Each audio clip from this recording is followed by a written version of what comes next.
AQSh prezidenti Donald Trump Venesuelaning neft sektoriga kamida 100 milliard dollar sarmoya kiritmoqchi.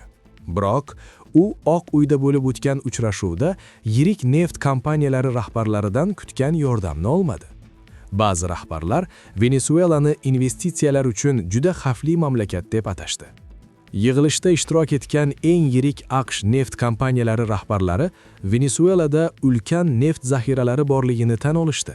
Biroq, ular mamlakatga jiddiy investitsiyalar kiritilishidan oldin katta siyosiy va iqtisodiy o'zgarishlar zarurligini aytishdi. Shuning uchun hali aniq moliyaviy majburiyatlar e'lon qilinmagan.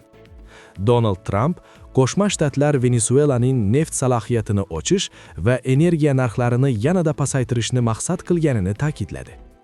Uning so'zlariga ko'ra, bu Amerika manfaatlariga xizmat qiladi. Pozitsiyani egallashdi. ExxonMobil bosh direktori Darren Woods kompaniyaning aktivlari Venesuelada 2 marta musodara qilinganini va 3-chi kirish uchun jiddiy kafolatlar talab qilinishini aytdi. U Venesuelani hozirgi holatida investitsiya qilish uchun yaroqsiz deb ta'rifladi. Venesuela o'nlab yillar davomida xalqaro neft kompaniyalari bilan qiyin munosabatlarga ega edi.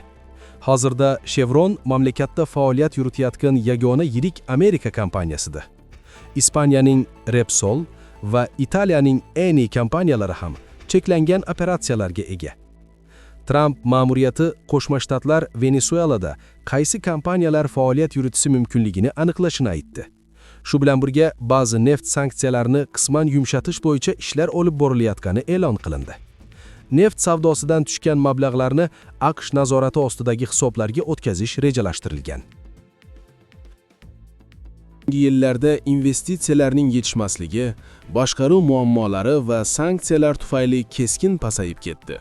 Hozirda mamlakat kuniga taxminan 1 million barrel neft ishlab chiqaradi. Bu jahon bozorining kichik bir qismi.